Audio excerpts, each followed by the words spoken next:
This year has been a challenge for many, and that's putting it lightly.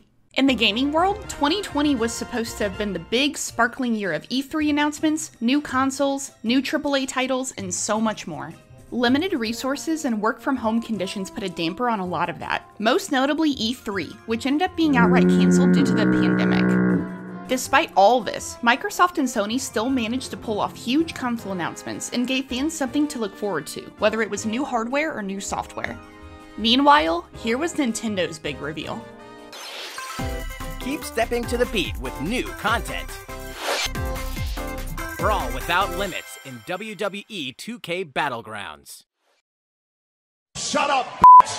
Oh my god! Now, this isn't really that surprising considering Reggie gave the company to Bowser. While Nintendo fans got angry on internet message boards and wrote mean messages like, "Where's Breath of the Wild 2? Where's Metroid? Where's Mario 37, the big Mario?" Nintendo gave us an indie direct showing off some new indie titles in development for the Switch. I had the opportunity to attend PAX South in January, and the indie game scene absolutely blew me away. While everyone was lined up for the Mixer booth, RIP, to watch Ninja play Forkknife, hundreds of indie devs had gorgeous demos on display, just begging to be played. It really blew my mind how incredible some of the games I played were, and how there seemed to be very few gamers playing them at any given time. In this direct, I saw some of those, plus a whole lot more that I'm really excited about. Let's jump in and see what's on the horizon.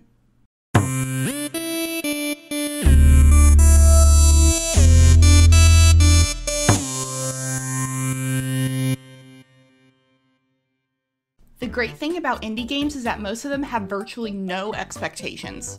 When publishers like Nintendo release a AAA first-party title, there's always the inevitable complainers that will find faults in the game compared to its predecessors. You'll always have the people that say, like, "Hey Nintendo, why didn't you include Beetle the Shopkeeper in Zelda Werewolf Edition? Big loss there, 0 out of 10, thanks for coming."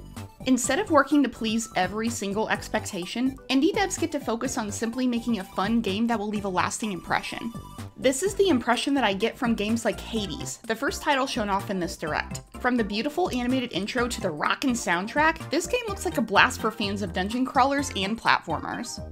Nintendo also showed off Netscape 2003 Simulator, which you can tell was a love letter for that golden era of dial-up internet in Windows 98. With all of its groovy GIFs, animated mouse pointers, and amazingly useful toolbars.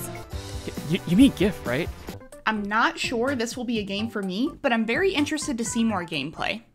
And then boom, out of nowhere we get this gorgeous animated cinematic masterpiece of a game trailer for Spiritfarer, where you help lost souls cross from the death to the afterlife.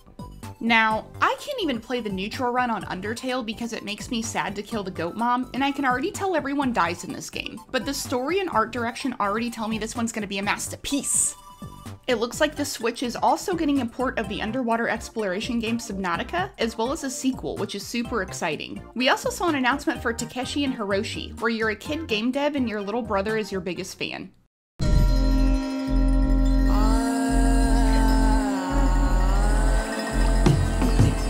Holy cannolis!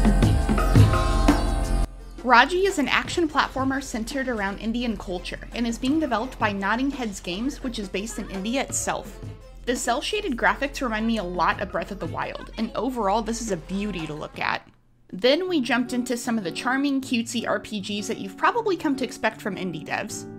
We got a peek at Bear and Breakfast, which looks like a combination of Diner Dash and Hunt and Gathering games. We also got a reveal for Short Hike, and I'm absolutely crazy about this art style. It reminds me a lot of the Sega Saturn and early DS games with the 2.5D graphics, and I'm really excited to explore its world. Next we get a look at a game called Game Shark Card Shark, where you use cheat codes to make other people hate you. Wait, maybe this is just Game Shark. Then they show off this sparkly soft trailer for Evergate, a side-scroller that has various obvious nods to Ori and the Blind Forest and Hollow Knight. We can't tell much from the trailer about the story and plot, but it's quite apparent that this game was a labor of love, and I'm really excited to give this one a whirl. The end of the direct was a highlight reel for some upcoming titles that didn't have trailers yet. The game that stuck out to me was Going Under, which looks like a VR sim of some type, and has me wondering if we'll be seeing VR on Nintendo Switch soon that isn't the size of a moving box. Inmost was also shown off, and gave me some real big Undertale vibes. Wait. Indie Showcase? RPGs? Could this mean? And that's our show. Thank you so much to all of... Was that you, Tyler?